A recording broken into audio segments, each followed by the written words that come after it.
Buenos días, hermanos. Vamos a pasar al tiempo del sermón esta mañana. Y vamos a abrir nuestras Biblias en el Evangelio de Lucas. Evangelio de Lucas, capítulo 8, versículo 22 al 25. Es el sermón, es el pasaje en el que está basado este sermón, es la exposición del día de hoy. Lucas, capítulo 8, del versículo 22 al 25. Pero antes de comenzar, vamos a orar, ¿sí? Te agradecemos, Dios, esta mañana por habernos reunido un domingo más. Como siempre, Dios mío, te agradecemos por tu misericordia. Te agradecemos, Dios, por la bondad que tú nos muestras al traernos, Señor, para congregarnos, para aprender tu palabra, para alabarte por el Evangelio. Te rogamos de que tú nos ayudes a entender el pasaje que nos toca hoy día estudiar. Te ruego que tú puedas abrir nuestras mentes, nuestro corazón, nuestra vida hacia la verdad. Afirmes nuestra fe en ti y nos ayudes a entender cuán grande eres, Señor, cuán grande es tu misericordia al haber venido a rescatarnos. Te agradecemos, Dios, esta mañana y te rogamos que tu voluntad se haga y no la nuestra. En el nombre de Jesús, amén. Entonces vamos a leer Lucas capítulo 8, versículo 22 al 25. Y la palabra de Dios dice esto.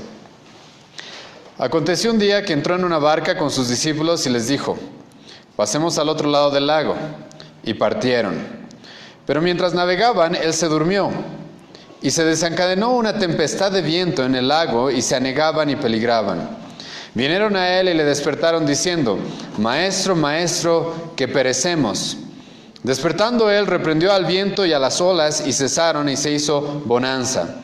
Y les dijo: ¿dónde está vuestra fe? Y atemorizados se maravillaban y se decían unos a otros: ¿quién es este que aún a los vientos y a las aguas manda y lo obedecen? Hoy día vamos a ver a Jesucristo en medio de la tormenta. Y para la mayoría de ustedes debe ser un pasaje que no es desconocido. La mayoría de nosotros conocemos este pasaje. Si algunos de ustedes han crecido en la iglesia o han ido a la escuela dominical o han ido a las reuniones de jóvenes o en diferentes reuniones, normalmente se toca este tipo de historia de Jesucristo. Es una historia la cual se la ha presentado en dibujos animados, se la ha presentado siempre en las películas de Jesucristo. Se toma en cuenta esta sección de la Biblia porque es una sección bastante llamativa. Es una sección en la cual Jesucristo va a calmar una tormenta.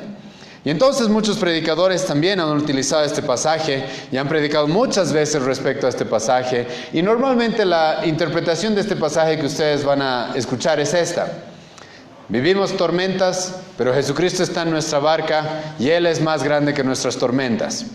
Y normalmente esa es la interpretación que se le da. Lamentablemente no hace justicia a lo que realmente representa este pasaje, que es lo que hoy día vamos a ver. ¿Será la interpretación de este pasaje simplemente decir de que todos vivimos en aflicción, todos tenemos problemas, y si tienes problemas no te preocupes porque Jesucristo está en tu vida, Jesucristo está en tu barca? E incluso utilizando un pasaje del Nuevo Testamento llegamos a decir, o algunos dicen, porque es más grande el que está con nosotros que el que está afuera, que el que está en el mundo. Y muchas veces esa es la interpretación que se le da a este pasaje. Pero lamentablemente, como dije al principio, no le hace justicia realmente a este pasaje. Y quiero expresar esto al principio, uno de los motivos por los cuales esa es una mala interpretación del pasaje es porque si ustedes notan en este pasaje no hay ninguna promesa. Si ustedes le dan una lectura a este pasaje van a notar no hay ninguna promesa. No hay ninguna promesa en la que Jesucristo esté diciendo de que Él va a calmar todas las tormentas de nuestra vida en este mundo, en esta tierra, en esta vida. No hay ninguna promesa. Uno de los grandes errores con los que se topa la iglesia en nuestros días es de que utilizan pasajes históricos o narrativos y los utilizan como normativos. Entonces este es un pasaje histórico. Nos está relatando una historia en la cual Jesucristo hizo un gran milagro como calmar la tormenta. Y vamos a ver más adelante qué significa eso. Y es un pasaje, y esto es muy importante para todos nosotros que queremos interpretar la palabra de manera correcta. Un pasaje narrativo o histórico no es normativo. Jesucristo no está diciendo acá de que va a calmar absolutamente todas nuestras tormentas y que no nos preocupemos. ¿Por qué? Porque el Nuevo Testamento mismo no hace alusión a eso, el Antiguo Testamento tampoco. Muchos cristianos, su tormenta, podríamos decir, no fue calmada, no fue reprendida, ¿sí o no?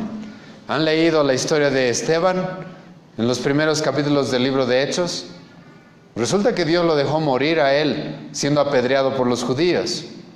Si ustedes leen la historia del apóstol Pablo, va a notar de que él estuvo en tormentas. Es más, él menciona 3. Y adivinen qué pasó con su embarcación.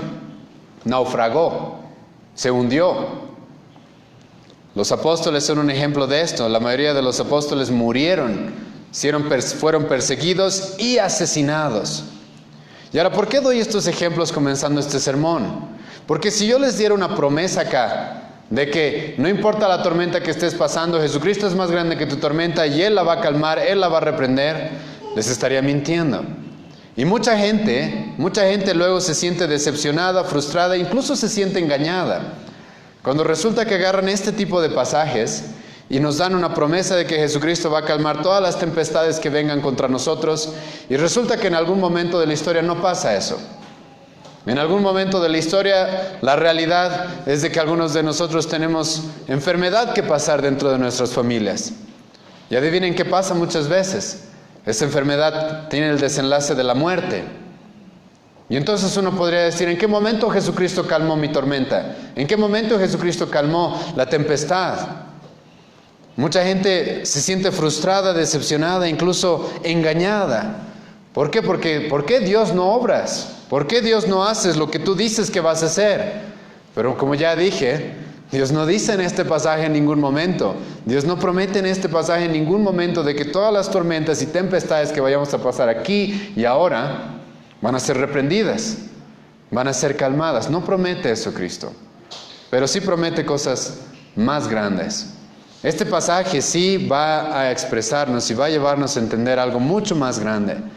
Y la confianza en la que tenemos en un Dios soberano, que está en absoluto control y dominio de todo lo que sucede en este universo.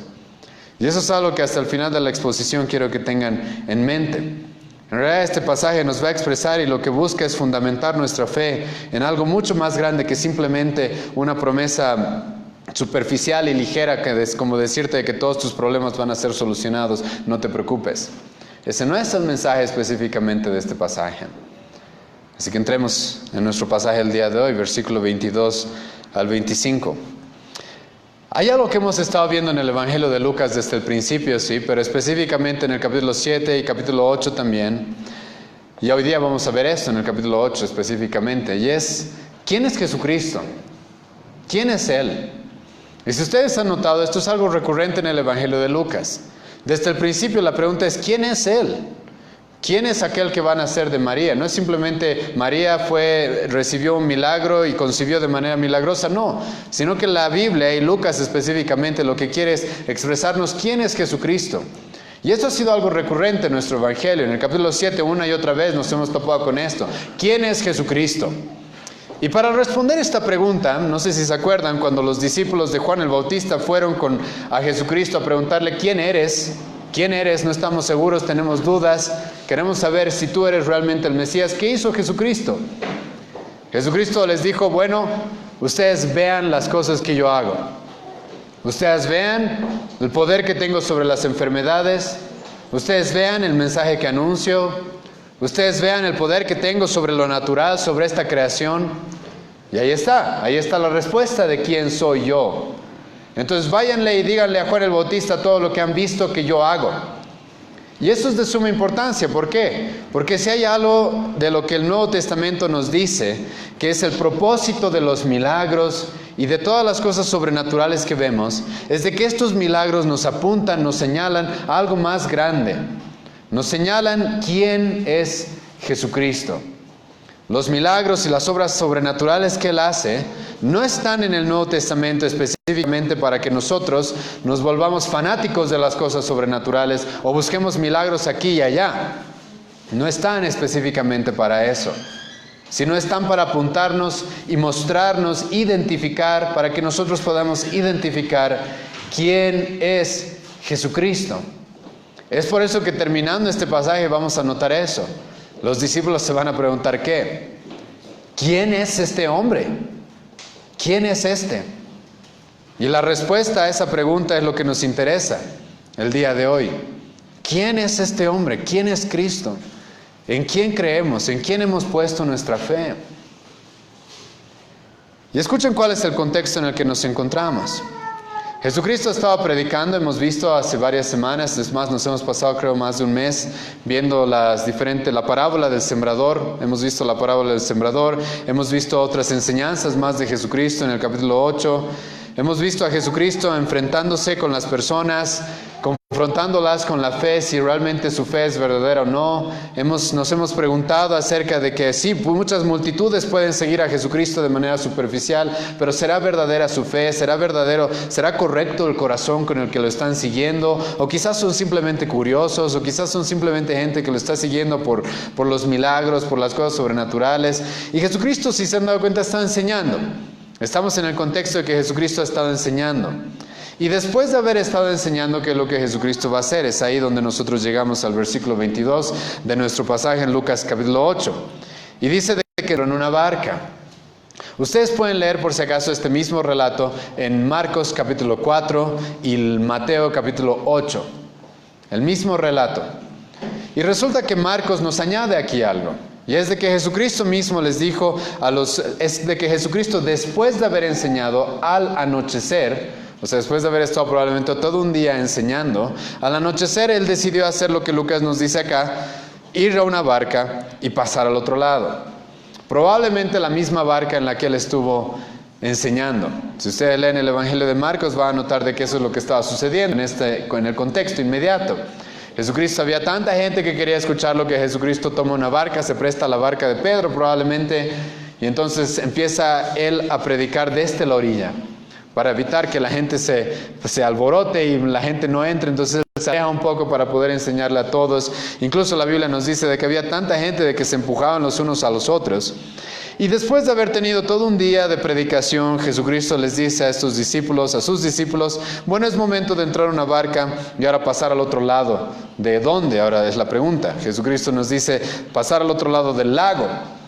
Y ahora esto es un detalle importante. ¿Por qué es un detalle importante? Porque este lago en realidad era conocido como el mar de Galilea. Y la realidad es lo que Lucas nos dice, es de que era un lago. Los judíos le decían mar, ¿por qué? Porque es un lago bastante grande. Si no me equivoco, son 20 kilómetros de largo y 12 de ancho. Era un lago bastante grande. Pero este lago, y esto es clave para entender nuestro pasaje y qué es lo que está sucediendo acá, era conocido por las grandes tempestades que mostraba también.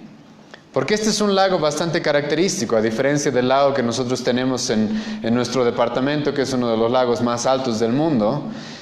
El lago de Galilea es uno de los lagos más bajos en el mundo. Está a 212 metros debajo del nivel del mar. Y lo interesante de este lago es de que probablemente, y los que vivimos aquí en La Paz podamos entender esto, está en un lugar como nuestra ciudad, como en una hollada. Está debajo del mar, pero está rodeado de montañas. Es como si estuviera más o menos en un hueco, ¿sí? No sé si un cráter específicamente, pero... Y esto es importante, ¿por qué? Porque el estar debajo del nivel del mar y estar rodeado de montañas, eso significa de que iban a haber vientos muy fuertes, se podían generar vientos muy fuertes. Entonces los vientos que vienen de arriba bajan por las montañas y se chocan con el calor o probablemente el aire caliente del lago, y eso producía tempestades muy fuertes. Y el lago de Galilea o el mar de Galilea era conocido por eso. Y Jesucristo les dice a sus discípulos, y este es un detalle muy importante, Jesucristo les dice a sus discípulos, vamos a pasar al otro lado.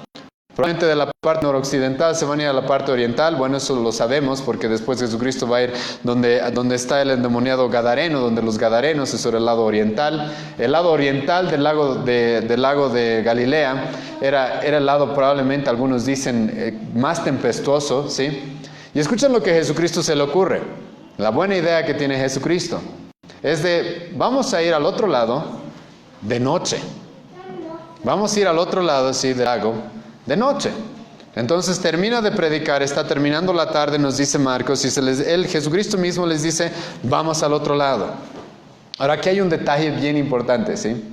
¿Por qué? ¿Por qué los discípulos van a tener que sufrir y pasar esta tormenta? No es porque ellos estaban en desobediencia, sino más bien van a tener que sufrir y pasar esta tormenta por ser obedientes. Espero que les llame la atención eso. Ellos van a sufrir y pasar esta tormenta por ser obedientes al Maestro. Podrían haberle dicho, ¿sí o no? ¿Qué tal si esperamos a la mañana siguiente? ¿Qué tal si esperamos a la mañana para viajar de día? No, a Jesucristo se le ocurrió viajar de noche. Y entonces, escuchen, ¿quién es el que está metiendo a la tormenta a estos discípulos?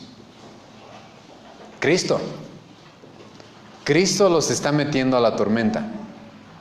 Cristo los está guiando hacia la tormenta. Y Cristo sabe lo que va a suceder. Él conoce bien el plan que está trazado para su ministerio. Él sabe bien qué es lo que está haciendo. Es más, Él lo va a decir en el Evangelio de Juan, de que todo lo que Él hace es lo que el Padre le manda que haga. Entonces todo esto está planificado, todo esto Él sabe por qué lo está haciendo. Y estos apóstoles, los apóstoles y los discípulos que probablemente también lo estaban siguiendo, porque por si acaso no era solamente una barca. El Evangelio de Marcos, por ejemplo, nos dice de que eran varias barcas las que iban a seguir a Jesucristo. Entonces son una barca en la que Jesucristo está y tenemos varias barcas probablemente más pequeñas de discípulos que lo están siguiendo. Y resulta que Jesucristo está guiando a todas estas personas de noche al lago, a un lago que es conocido por sus tempestades, y Él de manera literal los está guiando hacia la tormenta. Los está guiando hacia la tormenta. Y es específicamente lo que sucede en el versículo 23. Y dice, pero mientras navegaban, escuchen, vamos a hablar de esto más adelante, Él se durmió. Probablemente Jesucristo se duerme. Vamos a identificar por qué Jesucristo se duerme más adelante y cómo pudo haber dormido en medio de una tormenta. Pero dice que mientras ellos navegaban, entonces Él se duerme. ¿Y qué es lo que sucede? Lo que normalmente podía haber sucedido en ese lago, en ese mar, como les dije. Y dice, se desencadenó una tempestad de viento en el lago, y se anegaban y peligraban. Muchos de los diferentes autores en la Biblia, Marcos y Mateo específicamente, los de los evangelios, le agregan algunos detalles, ¿sí? Aquí Lucas utiliza la palabra tempestad, lailaps en el griego, que significa un torbellino, ¿sí? Como un torbellino de viento, el cual estaba moviendo la barca y el cual estaba produciendo olas. Marcos le agrega algo más.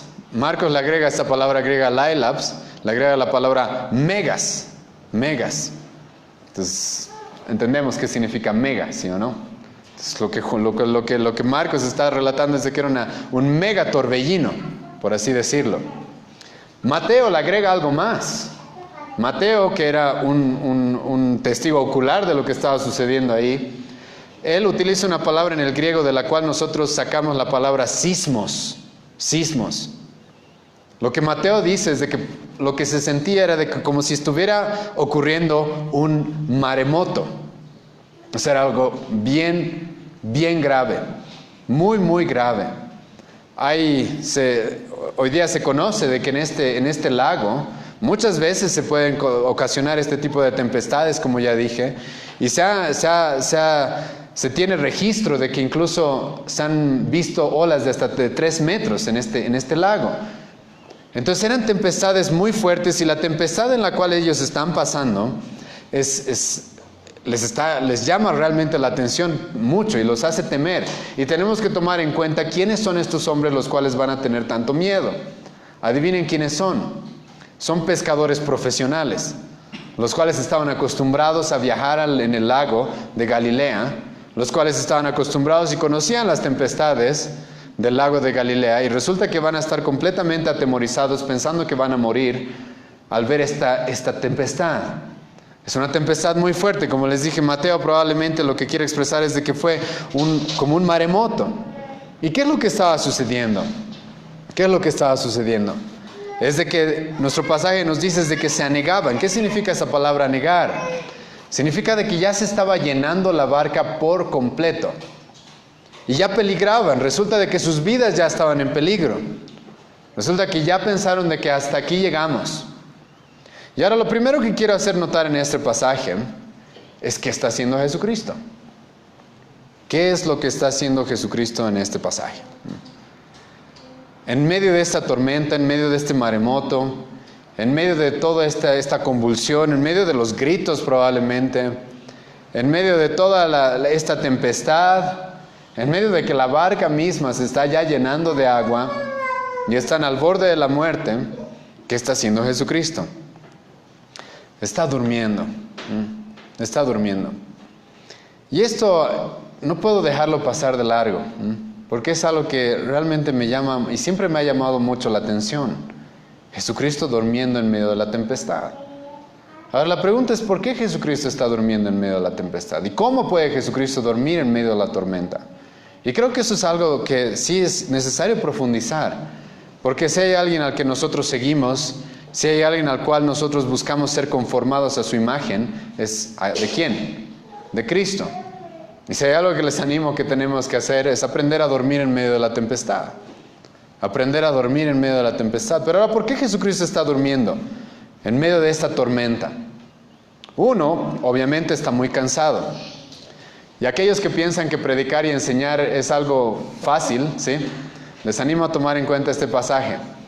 Porque Jesucristo ha estado todo el día enseñando y está tan cansado, ¿sí?, que él no aguantó el sueño y se durmió. Probablemente algunos autores incluso dicen de que él apenas se subió a la barca. Marcos nos dice de que consiguió un lugar donde poner su cabeza y se durmió en la popa. Marcos nos da esos detalles. Está en la popa, él durmiendo sobre un cabezal. Y porque cansa, hermanos, cansa enseñar por si acaso, es cansador. Algunos dicen de que una hora de prédica son como 8 horas de trabajo, no sé, pero sí cansa bastante. Y Jesucristo es un hombre, ¿sí? Jesucristo es un hombre. Jesucristo, como hemos visto, Él es un ser humano, como cualquier otro en cierta manera. Él tiene características nuestras, Él se cansa. La Biblia nos muestra de que Él tiene sed, Él tiene hambre. Él se cansó también, como vemos acá. Entonces Él duerme. Pero ahora la pregunta es, ¿cómo es que Jesucristo puede dormir en medio de la tempestad? ¿Y por qué Jesucristo puede dormir en medio de la tempestad? Y este es un contraste fuerte con lo que vamos a ver de la manera en la que están reaccionando sus discípulos, a los cuales les va a decir dónde está su fe, a los cuales les va a decir por qué temen, dónde está, por qué tienen tan poca fe. Y este es un contraste fuerte entre los discípulos, los cuales están gritando y están al borde de la desesperación, diciendo de que van a morir, con un hombre en su misma barca, resulta que durmiendo. Ahora, ¿por qué es que Jesucristo puede dormir en medio de la tempestad? La respuesta está en la Biblia. Vayan conmigo los que quieran a Salmos capítulo 4, versículo 8. Ustedes conocen ese pasaje. Salmos capítulo 4, versículo 8. Y si hay algo que quisiera yo aprender, es a dormir en medio de la tempestad. Escuchen lo que dice Salmos 4, versículo 8. En paz me acostaré y asimismo dormiré, porque solo tú, Jehová, me haces vivir como confiado. Hay un motivo por el cual Jesucristo, aparte del cansancio que tenía, por el cual puede dormir en la tormenta. ¿Cuál es este? Él conoce, sabe quién es Dios y de que Él está en absoluto control de todo lo que suceda. Y no hay problema, puedo dormir entonces. Puedo acostarme y puedo dormir porque tú me haces vivir confiado. Yo sé que no hay nada en este mundo que sucede que tú no estés en control. Yo sé que no hay nada en este mundo que sucede que Él no quiera que suceda. Y Jesucristo sabe esto.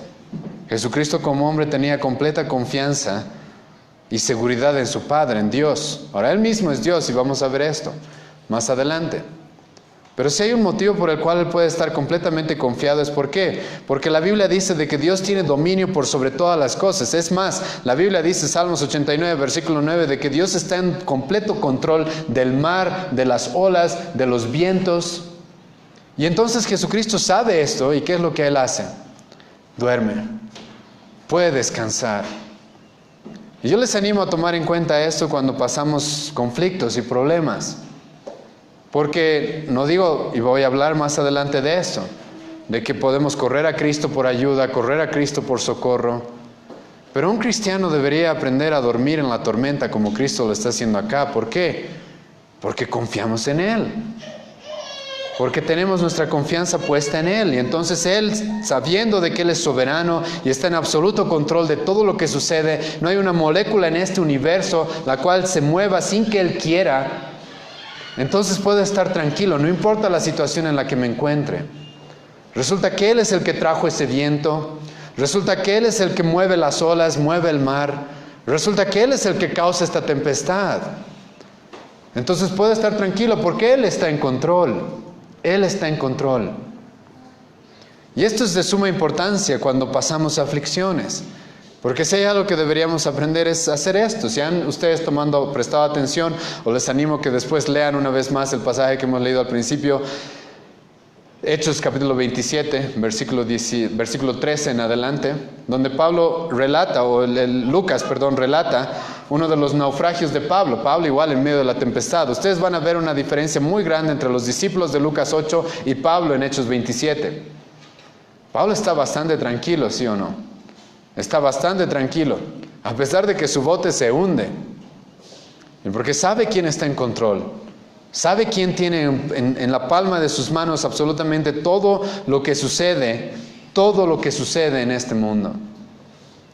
Y esto es algo que verdaderamente creo que en nuestro pasaje de Lucas 8, nosotros deberíamos buscar seguir el ejemplo de Cristo. Aprender a dormir en la tormenta significa de que cuando los problemas vengan, significa que cuando las aflicciones vengan, que son inevitables, Y como voy a argumentar más adelante, Dios mismo nos pone en su soberanía muchas veces en esas circunstancias.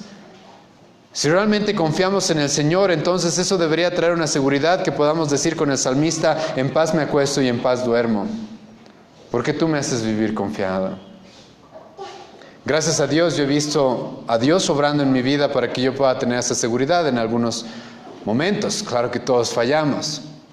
Recuerdo cuando me casé al principio, y nunca olvido esa historia, de que cuando mi esposa se embarazó después de que nos casamos, ella estaba en peligro de perder a mi primer hijo. Y yo estaba bastante tranquilo, me acuerdo. Es más, hasta a veces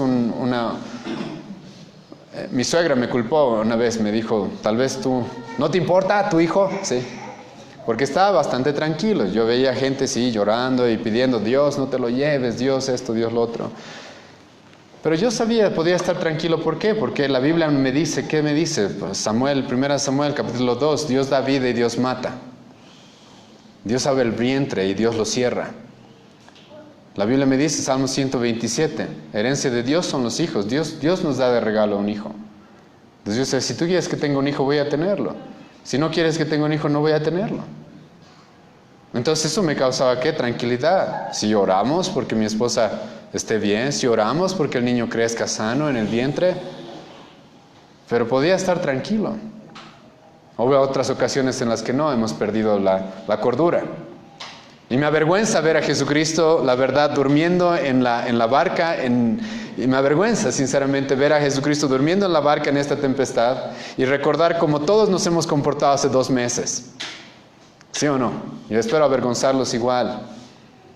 Entonces, ahora sí, guerra civil, y todos con nuestros cuchillos y nuestros palos y nuestras bombas molotov para defendernos, y desesperados porque vamos a morir. Y lamentablemente muchos, y yo mismo, he notado y dije, ¿dónde está mi confianza? ¿Acaso Dios no está en control? ¿Acaso Dios no está en absoluto dominio de todo? Y resulta que después de 2 días de completa desesperación, en media hora todo está tranquilo. Y si ustedes han estado viviendo lo que hemos visto y de manera minuciosa han visto lo que ha sucedido, cómo han acontecido los hechos, todo parecía derrumbarse, todo parecía que íbamos a terminar con toda esta ciudad quemada, y en media hora todo estaba tranquilo. Literal, fue así, yo me acuerdo.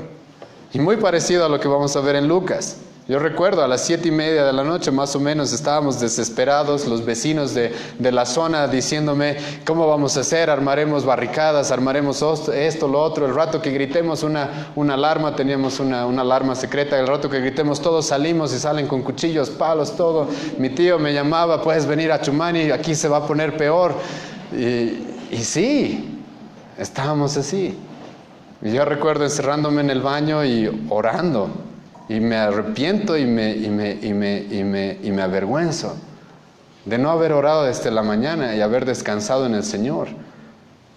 Orando y pidiéndole a Dios con lágrimas como los discípulos, vamos a morir, tengo hijos, ten compasión de mis hijos.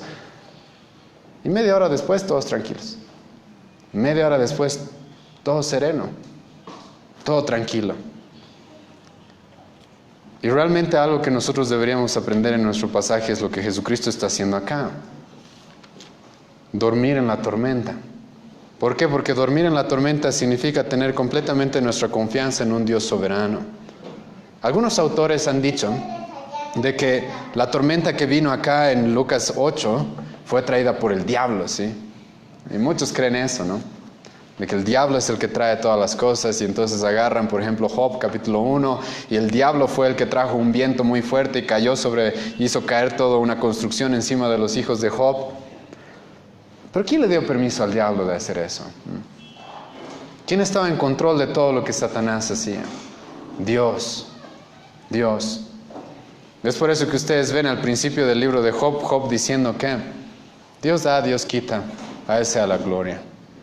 Él está en control. Él está en completo control de todo lo que pasa. Y si hay algo que les animo a seguir en nuestro pasaje es esto. Y si hay algo que les animo a aprender a hacer es esto. Dormir en la tormenta. Dormir en la tormenta. Eso no significa, como voy a decir más adelante, no acercarnos a Cristo en oración, no buscar socorro en Él. Pero si realmente confiamos en Él y confiamos en su soberanía, en su poder, en su omnipotencia, en cómo Él está en dominio de absolutamente todo, cómo Él tiene, escucha lo que dice Proverbios 16, Él tiene todo en absoluto dominio. Proverbios 21, como el repartimiento de las aguas, está así el corazón de los reyes en las manos de Dios. Y a veces nosotros perdemos de vista esto. Cristo no, Cristo en ningún momento. ¿Han notado, después del Getsemaní, y es verdad que Jesucristo va a lidiar ahí con dolor y va a sudar sangre, pero han notado cómo Jesucristo cuando va a la cruz está demasiado tranquilo,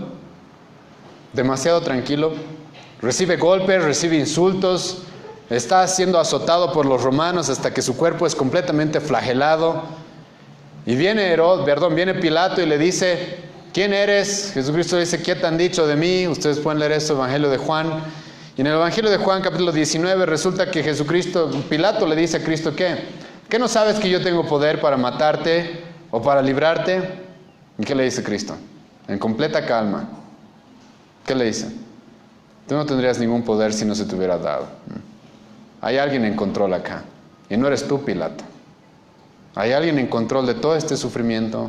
Hay alguien en control de todo lo que me va a suceder. Hay alguien en control. Y han visto a Jesucristo con completa calma y serenidad yendo a la cruz. Ese es Cristo, durmiendo, mostrando esta confianza en el Señor en medio de la tormenta. Y la tormenta, hermanos, si es algo que sí va a traer, sí, y va a demostrar, es cómo está nuestra confianza hacia Él. La forma en la que reaccionemos a los conflictos, a las aflicciones, sí va a demostrar cómo es que está nuestro corazón realmente. Cuánta confianza tenemos en Él. Cuánta seguridad tenemos en Él. Si realmente todo lo que estudiamos, todo lo que aprendemos, todo lo que leemos, si toda la gente va a decir Dios es soberano, pero si realmente lo crees, eso se demuestra en la tormenta. Si realmente lo crees, eso se va a demostrar cuando venga la tormenta. Y aquí Jesucristo está mostrando a un hombre completamente confiado en la soberanía de Dios. En paz me acostaré, asimismo dormiré, porque tú, Jehová, me haces vivir confiado. Porque tú me haces tener esta confianza. Y entonces Cristo se duerme. Y en medio de que Cristo duerme, como ya hemos leído, versículo 23, se desencadena esta tempestad, este viento tremendo. El barco se está llenando de agua y Cristo no se despierta, está profundamente dormido. No lo va a despertar la tempestad. Pero aquí vemos otro contraste. El contraste entre Cristo y sus discípulos. ¿Y cuál va a ser la reacción de los discípulos? Versículo 24. Y vinieron a Él y le despertaron diciendo: Maestro, Maestro, que perecemos. Vayan conmigo a Marcos, capítulo 4, por favor. Y lean conmigo el versículo 38. Porque en este pasaje, sí, encontramos la pregunta más absurda y más tonta que existe probablemente en toda la Biblia.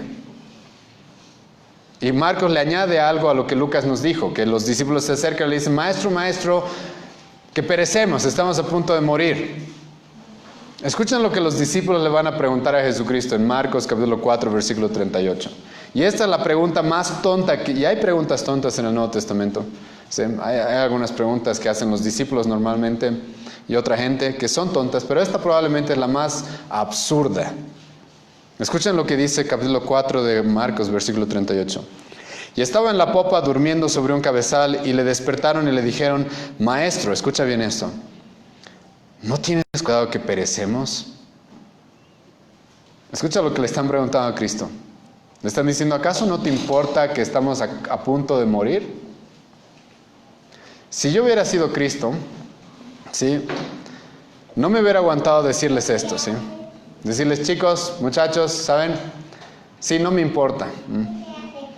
Los he llamado a ustedes a ser mis discípulos. Han visto que yo puedo dominar a los demonios, dominar las enfermedades. Han visto la pesca milagrosa. Yo puedo pedirle a los peces que simplemente se entren a tu red y hacer un milagro de ese calibre. Yo puedo revivir muertos, ¿sí? Y los he llamado a ustedes 12 y a todos a que me sigan para morir en el lago de Galilea, para hundirnos en este barco. Si yo hubiera sido Cristo, hubiera respondido algo así, ¿sí? Porque realmente es absurdo lo que ellos le están diciendo. ¿En serio creen de que Cristo los ha llamado a ser sus discípulos? De que Cristo, después de que Él está demostrando una y otra vez ser el Mesías, los llamó y los atrajo hacia Él para dejarlos morir en el mar de Galilea, en una tormenta? Es bien absurdo, es bien tonto. Más aún cuando ustedes se ponen a pensar, ¿para qué Jesucristo vino? Jesucristo más bien vino para que no muramos.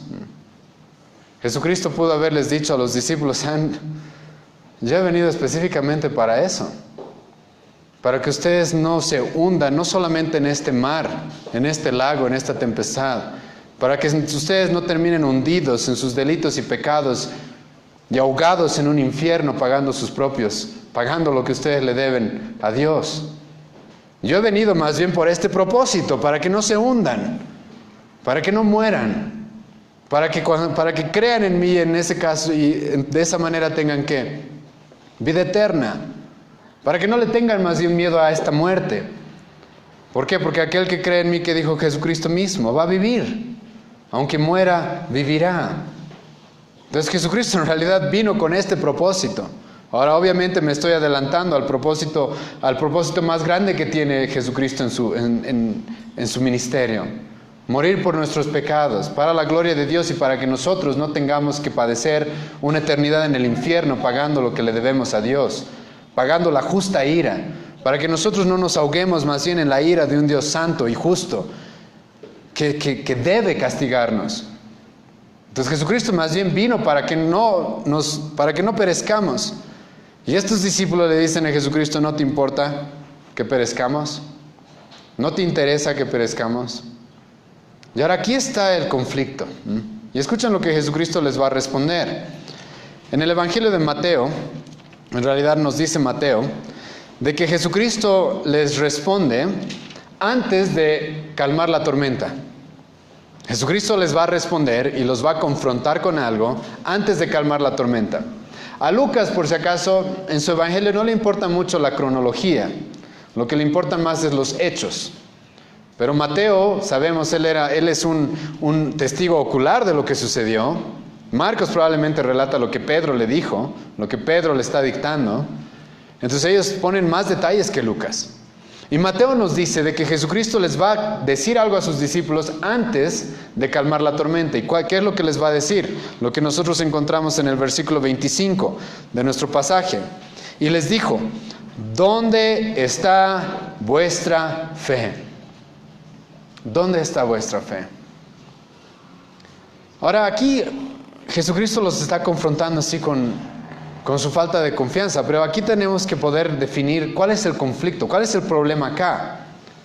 Porque si no identificamos bien cuál es el problema en este pasaje, podríamos cometer varios errores. Uno de esos errores podría ser de que no debemos ir a Jesucristo corriendo por ayuda, ¿sí? Esa no es la enseñanza de este pasaje, para nada. Esto es importante. Jesucristo no los está confrontando a sus discípulos acá por el hecho de que ellos estén yendo corriendo a Él a pedirle ayuda. Eso, escucha bien esto, no es pecado.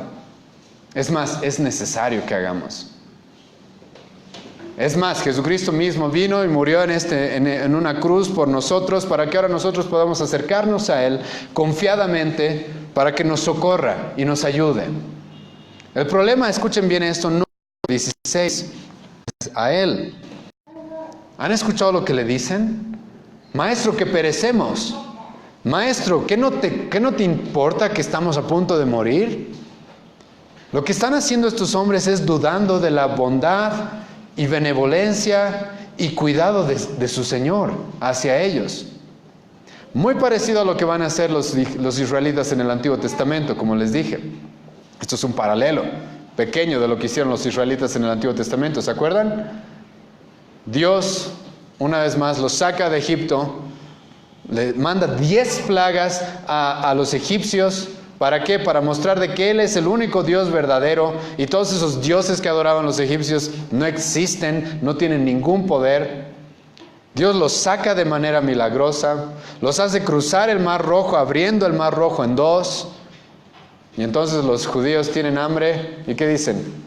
¡Ay, nos quiere hacer morir aquí en el desierto! Era que nos quedemos en Egipto. Es muy parecido a lo que están diciendo los discípulos acá. ¿Que no te importa que vamos a morir? ¿Que no te importa? Y una vez más, si yo hubiera sido Dios en el Antiguo Testamento, les hubiera dicho, sí muchachos, mandé 10 plagas a Egipto, traje a Moisés, abrí el Mar Rojo para dejarlos morir en el desierto, para eso los he sacado. Entonces están tratando a Dios como si fuera alguien que no le interesa a su pueblo, que no le interesa, que no nos cuida, que no nos proteja, que no nos protege, que no está en control de lo que sucede en nuestras vidas. Están completamente desesperados, ansiosos, como si ya no hubiera más. Y Jesucristo les dice entonces, ¿dónde está vuestra fe? ¿Dónde está tu fe? Como dije, ellos podían haber ido a Cristo y haberle dicho, Cristo, la tormenta está creciendo. ¿No quieres hacer algo? Podrían haber hecho eso. Podrían habérsele acercado. Pero estos discípulos están completamente desesperados. Y ahora aquí hay un detalle que quiero recalcar también, ¿sí? Y es la inutilidad del hombre para realmente resolver los conflictos y los problemas. Como ya dije, estos hombres son profesionales en la pesca, probablemente varios de ellos. Sabemos que Pedro, Juan y sus 2 hermanos, Jacobo, Andrés, se dedicaban a la pesca. Ellos sabían, ¿sí?, a qué es esto. Pero ellos ahora se están topando con una tormenta la cual excede lo que ellos pueden hacer, excede el conocimiento y el poder que ellos tienen. Y esto es de suma importancia, ¿sí? Porque es interesante que el Antiguo Testamento nos dice algo muy parecido. Escuchen lo que dice Salmo 107, versículo 25 al 27. Salmo 7, versículo 25 al 27. Y probablemente este es el motivo por lo cual los discípulos no fueron a Jesucristo antes, cuando las cosas ya se estaban poniendo un poco difíciles. Escuchen lo que dice capítulo 107 de Salmos 25 al 27. Porque habló e hizo levantar un viento tempestuoso, ¿les parece?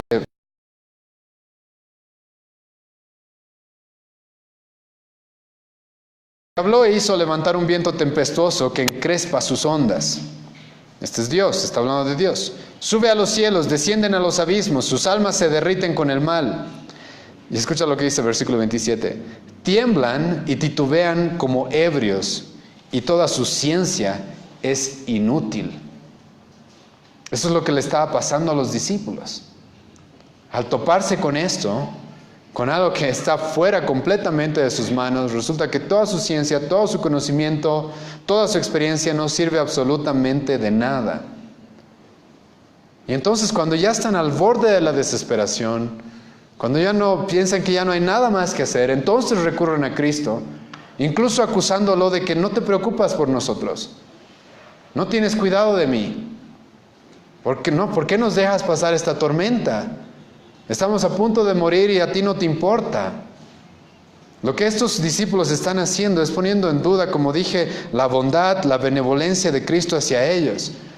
Están actuando como si Cristo fuera, como ya dije, alguien que los llamó, ¿para qué? Para hacerlos morir en el lago de Galilea. Un maestro que haría algo tan absurdo, ¿ese es Cristo? Entonces Jesucristo se levanta y les dice, antes probablemente de calmar la tormenta, y ahí ven la calma de Cristo respecto a la tormenta, antes de reprender la tormenta y poner en calma todo, Cristo les dice, ¿dónde está su fe? ¿Dónde está su fe? ¿Por qué no creen? ¿Por qué no creen? ¿Por qué no tienen esta confianza? ¿Por qué pueden descansar como Él? ¿Qué no confían en Dios? ¿Qué no confían en Cristo mismo? Los discípulos son lo opuesto a lo que hemos leído en Salmos 4, versículo 8. Ellos no podían acostarse en paz, ellos no podían dormir porque no confiaban. No confiaban en Dios, no confiaban en Cristo. Y recuerden que Cristo ya ha mostrado hasta este punto tener dominio sobre lo natural, tener dominio sobre la creación, tener dominio incluso sobre la muerte. O sea, no te preocupa que muramos. A ustedes no debería preocuparles, porque adivinen, hay alguien en la barca que puede resucitarlos.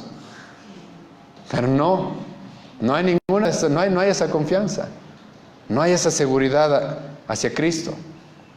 Y entonces Cristo se levanta y les dice, ¿dónde está vuestra fe?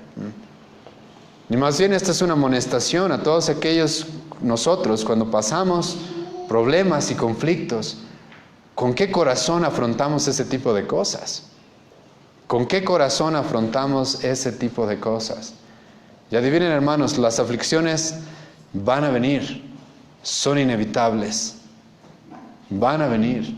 Y lo que van a hacer es probar nuestra fe. Lo que van a hacer es probar realmente en quién creemos, la forma en la que las afrontemos. Escucha, el hecho de que tú quieras que cuando estés pasando aflicciones, esa aflicción termine, no te hace nada mejor que cualquier persona en el mundo. Todas las personas en el mundo quieren eso, ¿sí o no? ¿Qué persona en el mundo está feliz de enfermarse y está tranquila y dice, bueno, todos se enferman y quieren sanarse? ¿Qué persona cuando pierde su trabajo o va mal, ¿sí? no quiere conseguir otro trabajo y que le empiece a ir bien? ¿Qué persona cuando está pasando aflicciones no quiere que sus aflicciones terminen?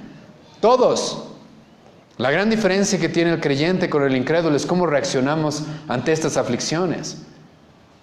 Y lo que va a demostrar que nuestra fe realmente está madurando y nuestro conocimiento de Dios no es solo conocimiento, sino es una confianza sincera y verdadera hacia Él, es cómo vamos a reaccionar. Como ya dije, no es malo y debemos ir a Cristo por socorro y ayuda. Pero ¿cuál es el corazón con el que nos acercamos a Él? ¿Como si Él no tuviera control? ¿Como si Él no estuviera en control absolutamente de todo? ¿Como si Él no tuviera cuidado de nosotros? Y Él está teniendo cuidado de sus discípulos por si acaso. Y entonces Cristo les dice, ¿dónde está vuestra fe? ¿Y qué es lo que Cristo va a hacer? Y el pasaje se centra en esto. ¿Qué es lo que Cristo va a hacer? Resulta que se despierta, despertando Él, dice versículo 24, la segunda parte, reprendió al viento y las olas y cesaron y se hizo bonanza. ¿Qué es lo que está pasando acá? Y les animo a ver esto. Estos discípulos están con miedo durante la tormenta y adivinen qué es lo que va a pasar después. Van a seguir con miedo después de la tormenta. ¿Pero por qué? Por lo que está sucediendo acá. Se levanta Cristo, se despierta Cristo y resulta que simplemente habla, dice, y la tormenta cesa completamente. Ahora los que ven History Channel me van a decir esto, ¿sí? No, es que lo que pasa es de que en el mar de Galilea también las tormentas normalmente vienen fuertes y de repente también se pasan, eso sucede. Entonces lo que pasó en realidad en este pasaje es eso. No, hermano, no pasó eso. ¿Por qué? Porque por más de que el viento se hubiera calmado, las olas no se calman de golpe. ¿Sí o no? Las olas no se calman de golpe. El viento puede cesar, la tempestad, la lluvia puede cesar, pero el movimiento del agua, eso no es algo que se detiene.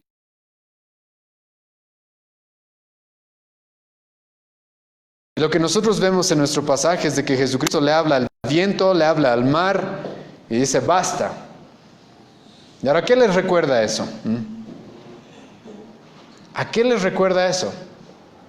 Tal vez a los primeros capítulos de la Biblia, donde Dios dice, y las aguas recórranse, y que se haga la tierra. Y entonces Él separando con solamente decir las cosas. ¿No lo recuerdas? Salmos 33, versículo 8. Él dice y las cosas se hacen, Él manda y las cosas existen. Lo que Jesucristo está mostrando acá es ser Dios. Solo Dios tiene esa clase de poder. Y lo interesante es de que para un judío, escuchen cuántas veces en el Antiguo Testamento, y estas son solamente algunas, que se menciona a Dios en el Antiguo Testamento teniendo poder sobre los mares, las olas y los vientos. Escuchen algunos pasajes. Job 28, versículo 25. Salmos 48, versículo 7. 78, versículo 26. Capítulo 104, versículo 3. 107, versículo 25. 135, versículo 7. 147, versículo 18. 148, versículo 18. Isaías capítulo 11, versículo 15. Amós capítulo 4, versículo 13. Y podríamos continuar. En el Antiguo Testamento, si hay alguien que se muestra con completo poder y dominio sobre la naturaleza, sobre el viento, los mares, es Dios.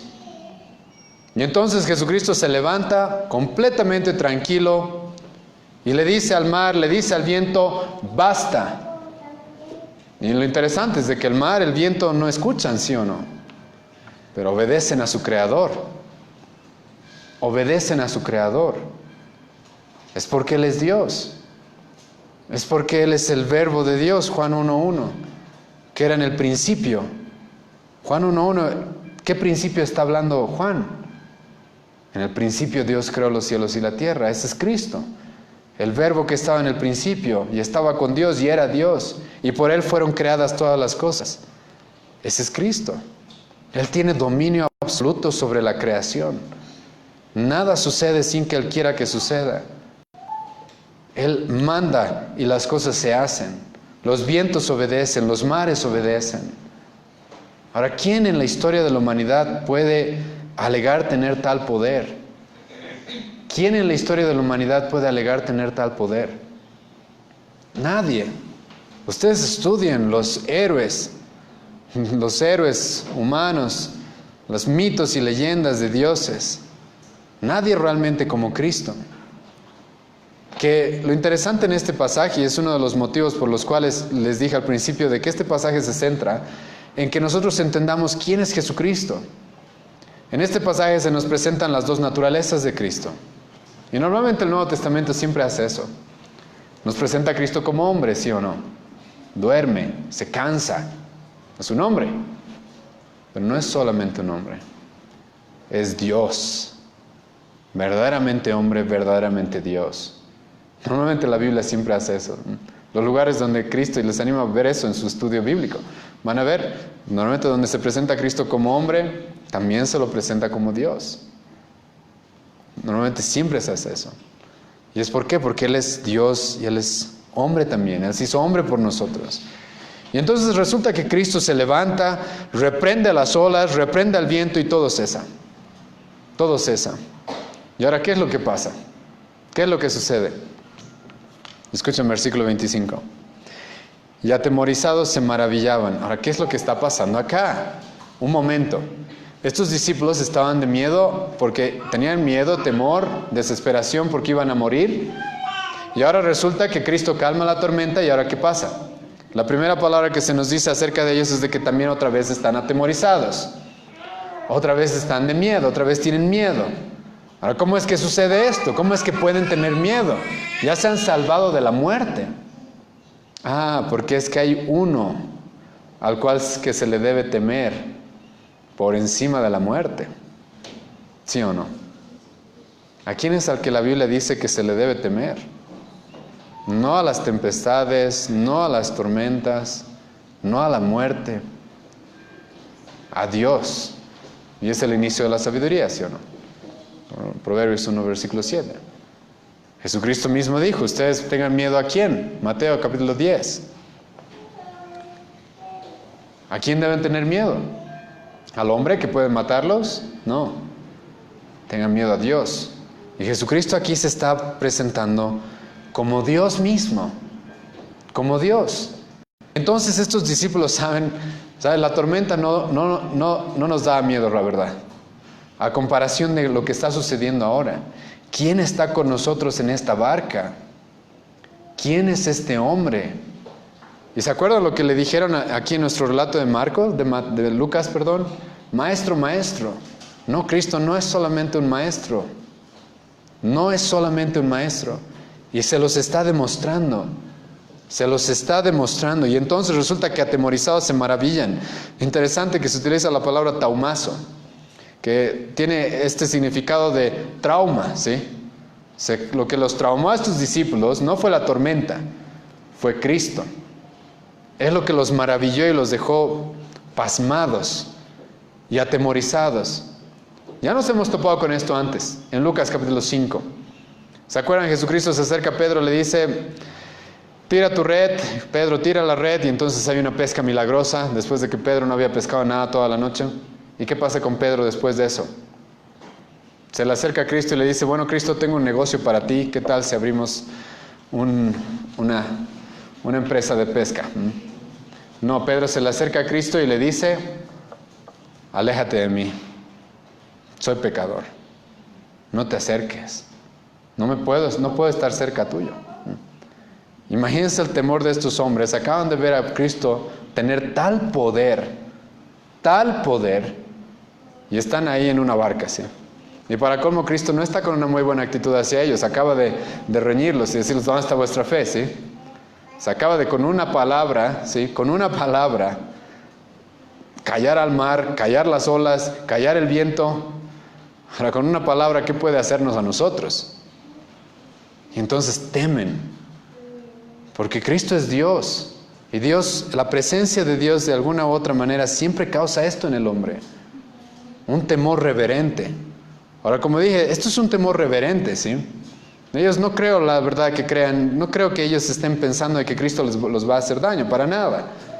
Pero es un temor reverente de quién es este ser tan grande,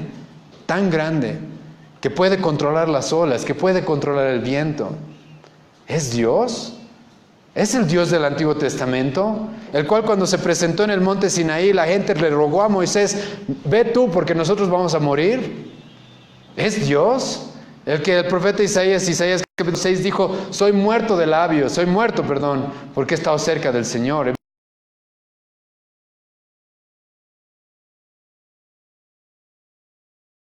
Después de que se topó con Manoah, se encontró con Manoah, el papá de Sansón, y Manoah dijo, vamos a morir porque nos hemos encontrado con Dios. ¿Es ese? La respuesta es sí. Por eso el énfasis en este pasaje está en esta pregunta, ¿sí? ¿Quién es este? ¿Quién es este hombre?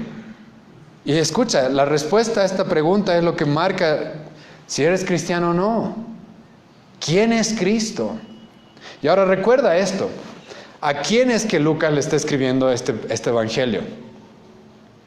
Le está escribiendo a Teófilo, ¿se acuerdan? Hemos visto eso hace más de un año. Le escribe a Teófilo, Lucas capítulo 1, versículo 1 al 4. ¿Y para qué le escribe Lucas a Teófilo? Hemos definido esto. Hemos dicho de que probablemente Teófilo podía haber sido cristiano, pero Lucas quiere afirmar su fe. O también hay la opción de que Teófilo no haya sido cristiano. ¿Y qué quiere hacer Lucas? Mostrarle quién es Cristo. Ahora tú, ahora les voy a cambiar el nombre. Todos ustedes son Teófilos, ¿sí? Están leyendo este evangelio. Se topan con este tremendo milagro que Cristo está haciendo. Y los discípulos se preguntan, ¿quién es este? Y Teófilo responde que es Dios. Es Dios. ¿Quién más? ¿Quién más puede ser? Es Dios. Es el Mesías. Él no es otro hombre, Él no es solamente un maestro, Él no es solamente un profeta, Él no es solamente un carpintero, Él no es solamente el hijo de María. ¿Quién es Él? Es el Hijo del Altísimo que decía el capítulo 2. Teófilo hubiera hecho eso probablemente. Hubiera dicho, es el Hijo del Altísimo del capítulo 2. Es aquel en el cual el poder del Espíritu Santo iba a morar. Él es Dios. Él es realmente. ¿Se acuerdan? Hace unos capítulos los judíos se preguntaron, ¿quién es este que perdona pecados? Y la pregunta, como dije, desde el capítulo 6 en adelante es, ¿quién es Cristo? ¿Y quién es este que perdona pecados? Solo Dios puede perdonar pecados. ¿Y qué hace Cristo? Perdona pecados.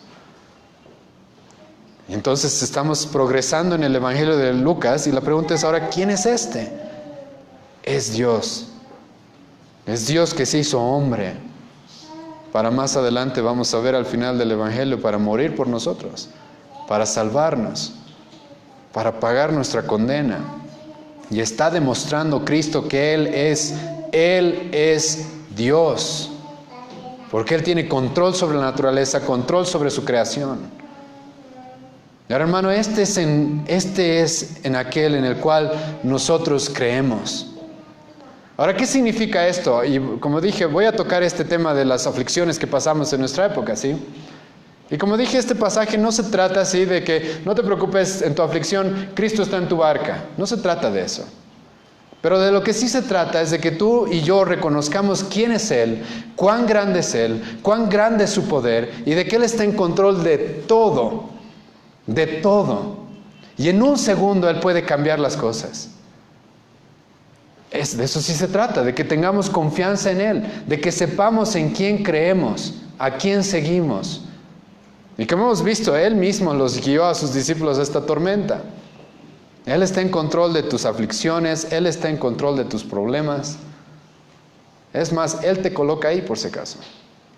Él está en control. ¿Preferirías que el diablo esté en control? No, ¿verdad? La buena noticia es de que no está en control. Jesucristo está en control de todo. Y ahora, ¿qué debe guiarnos esto? Vayan conmigo al capítulo 3 de Daniel. Este es un pasaje muy interesante. Capítulo 3 de Daniel, versículos 17 y 18. Y muchos de ustedes deben conocer la historia de Sadrach, Mesach y Abednego, los amigos de Daniel, a los cuales Nabucodonosor los metió ¿dónde? ¿Dónde los metió? En un horno de fuego. Y ahora escuchen, estos tres hombres sí son el ejemplo de alguien que, como dije, un verdadero creyente, un creyente maduro, que puede dormir en la tormenta porque su confianza está puesta en Dios. Entonces resulta que estos hombres no están dispuestos a adorar a Nabucodonosor ni su estatua. Ellos van a ser fieles a Dios. ¿Y qué va a pasar? Va a venir el sufrimiento. Va a venir el sufrimiento. Va a llegar el sufrimiento a su vida. Y entonces van a ser amenazados. Y Nabucodonosor va a decir, ahora los voy a meter al horno. Y no cualquier horno, lo voy a hacer calentar 7 veces más. Va a estar tan caliente que las personas que se encargaban de calentarlo van a terminar muertas. Y ahora escuchen cómo reaccionan estos hombres. Y son hombres que entienden quién es Dios, cuál es su control, cuán grande es su poder. Escuchen lo que dice, y esta es la misma actitud que nosotros deberíamos tener cuando nos enfrentamos con aflicciones. Al saber en quién creemos. Escucha, Daniel 3, versículo 17 al 18. He aquí nuestro Dios a quien servimos puede librarnos del horno de fuego ardiendo. Ahora compárenlo eso a lo que hemos visto en Lucas. Escucha, sí, Cristo sí puede librarnos de todas las tormentas, por si acaso. No hay una aflicción, no hay un problema en esta vida que Él no pueda librarnos. Ahora, como ya dije al principio, Él no está prometiendo hacer eso, por si acaso. No está prometiendo hacer eso. Es más, ¿han leído una vez más el apóstol Pablo, 2 Corintios capítulo 12? 3 veces orado Pablo dice, ¿y qué me dijo Dios? No. Entonces, por si acaso, el Evangelio de Lucas no nos está prometiendo sacarnos de todas nuestras aflicciones, para nada. Pero lo que sí nos guía, lo que hemos visto en Lucas, es saber de que Él puede. Él puede, en un segundo puede hacerlo. Él tiene el poder. Y es en ese hombre en quien yo creo, es en ese ser, es en este Cristo en quien yo creo. Alguien que está por encima de todo, encima de Nabucodonosor en nuestro pasaje en Daniel, encima de Pilato, por encima de todo.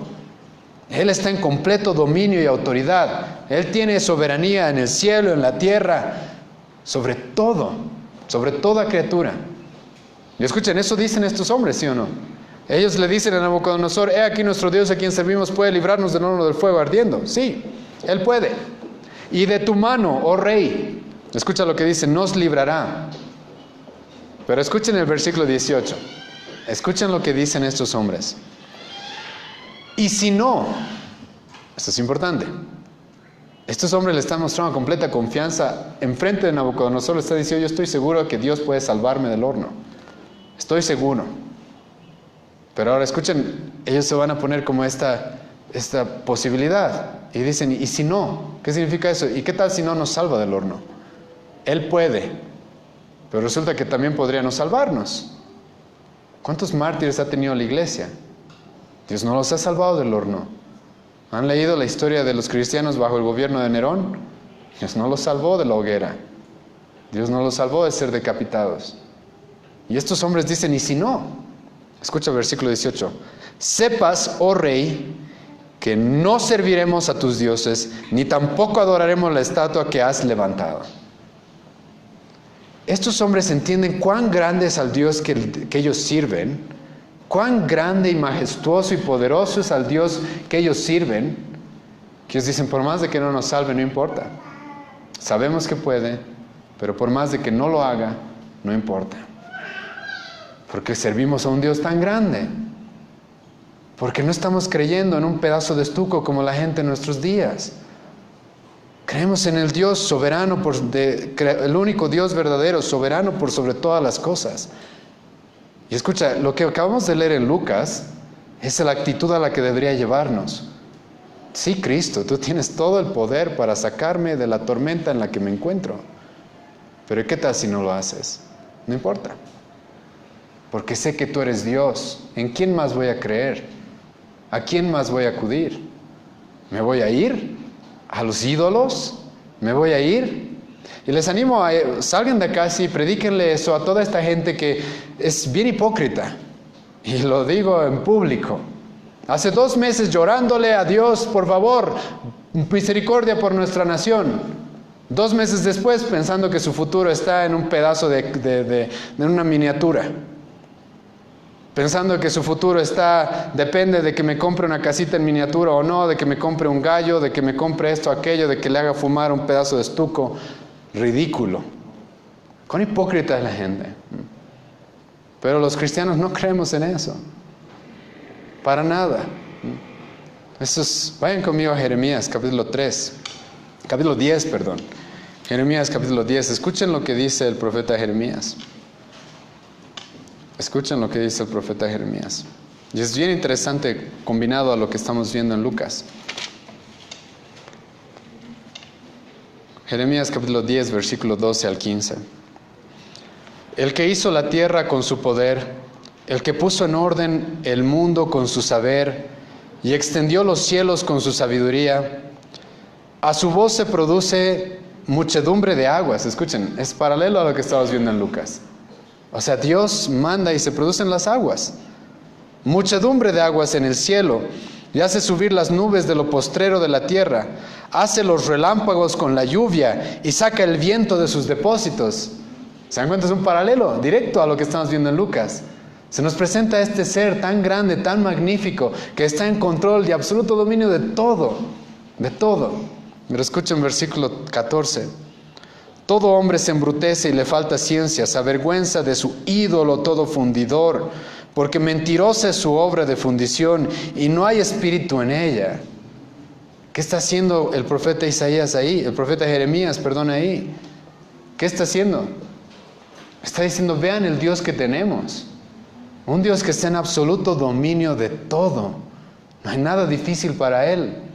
Control de las tempestades, control de los vientos, control del viento, de las nubes, control de todo. Y los otros con sus ídolos. Hagan un examen. ¿Quiénes son los que realmente viven de manera coherente? ¿Quiénes no están desperdiciando su vida con cosas ridículas. Aquellos que creen, y lo interesante es de que se burlan de los cristianos, ¿no? Pero ellos van ¿a dónde? Creyendo que su futuro está en porque me voy a comprar una gallina, me voy a conseguir esposa. ¿no? Y lo que nos lleva a nuestro pasaje en Lucas es a esto, a reconocer cuán grande es Cristo, cuán grande es Él, que Él realmente es Dios y que no estamos perdiendo el tiempo al haber puesto nuestra fe en Él. No estamos perdiendo el tiempo al haber puesto nuestra fe en Él. Por más de que no nos librara, como hemos visto en Daniel, de la tormenta. Porque este es Él. ¿En quién más voy a creer?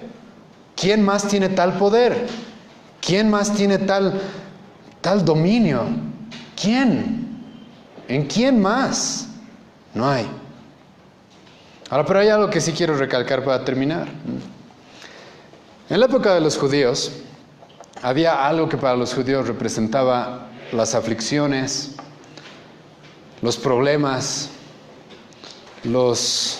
todas las pruebas y tormentas que podamos pasar en esta vida. ¿Qué era aquello que representaba eso para los judíos? Adivinen qué era. El mar. Ahora vayan conmigo a Apocalipsis capítulo 21. Porque al ver cuán grande es Cristo, adivina qué podemos confiar, en que sus promesas se van a cumplir. Está bien, como dije, Él no promete que el aquí y el ahora van a ser fáciles. Él no promete sacarte de todas tus aflicciones aquí y ahora, no. Él sí promete, escucha bien esto, darte las fuerzas para poder afrontarlas y soportarlas. Pero no promete, sí, de que quizás nos toque pasar una tormenta y a diferencia de los discípulos terminemos muertos. Él no promete de que no vaya a suceder eso, pero Él sí promete de que en su momento todo esto va a pasar y nunca más vamos a tener que pasar aflicción y ninguna otra tormenta. Escucha lo que dice, y esto es interesante, Apocalipsis 21.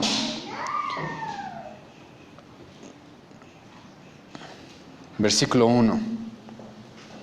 Viene el cielo nuevo, y vi un cielo nuevo, y una tierra nueva, porque el primer cielo y la primera tierra pasaron, y el mar ya no existía más. Y ahora ahí tú te preguntas, ¿por qué el mar ya no existe, Dios?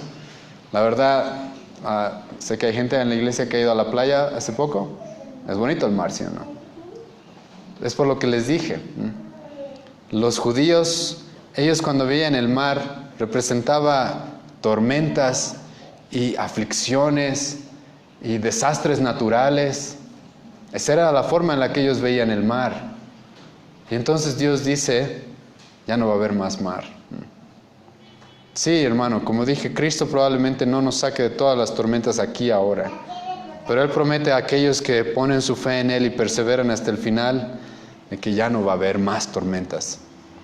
Va a llegar un momento en el que no va a haber más dolor, más lágrimas, más ansiedad, más afán, más pecado, nada, nada. Todo lo viejo va a haber pasado, todo va a ser hecho nuevo. No va a haber más mar en el cual pensemos que nos vamos a hundir. No va a haber más mar, nunca más va a haber un mar en el cual pensemos que nos vamos a ahogar, que vamos a perecer, nunca más. Y ahora, ¿por qué puedo tener completa confianza y seguridad en que esto se va a cumplir? Por lo que acabamos de ver en Lucas 8. El poder que Cristo tiene sobre su creación. ¿Han visto? Si ese hombre que puede mandarle al cielo y la tierra y al viento, ese mismo hombre puede hacer un cielo nuevo y una tierra nueva. Es obvio. Entonces puedo tener completa confianza y seguridad en quien he creído. Y entonces cuando vengan los problemas y las aflicciones, Dios nos dé la gracia para dormir y acostarnos en paz porque confiamos en Él. Vamos a orar, sí. Te agradezco, Dios, esta mañana por tu palabra, por lo que hemos podido estudiar el día de hoy. Te agradecemos, Señor, por tu misericordia y por cuán grande eres, Señor. Porque no creemos, Dios, como la gente que vive en necedad, Dios mío, en ídolos hechos de estuco o de madera, en rituales inútiles, pensando que esas cosas tienen algún control y dominio sobre tu creación, sobre la vida. Si no creemos en el autor de la vida, en el autor de la creación, de todo lo que vemos. Y vemos, Señor, en tu Evangelio, y te agradecemos, Dios, por el Evangelio de Lucas, por cómo es un relato histórico que nos presenta quién eres tú, cuán grande eres. Ayúdanos siempre a interpretarlo de la manera correcta. Te ruego que tú nos des ese corazón que corra a ti por la ayuda, por el socorro, que está bien, pero al mismo tiempo nos des este corazón que confía y sabe en quién cree. Y nos des esta confianza, Dios mío. Te ruego misericordia por esta congregación, por aquellos que escuchan tu palabra. Dios, obra en nosotros. Ayúdanos a entender que tu muerte, tu resurrección, tu sacrificio en la cruz, Señor, cuán grande es, porque tú no eras solamente un hombre, eras Dios mismo. Ayúdanos, Dios, a responder la pregunta que hemos visto hoy día: ¿quién es este hombre? Y decir con toda seguridad: es Dios, y es el Dios en el que creo. No eres un maestro más, no eras un profeta más. Te ruego, Dios, tú puedas convencernos de esto. Y te agradezco por este tiempo. Te agradecemos, Dios, por toda la misericordia que nos has mostrado hasta el día de hoy. En el nombre de Jesús oramos, amén.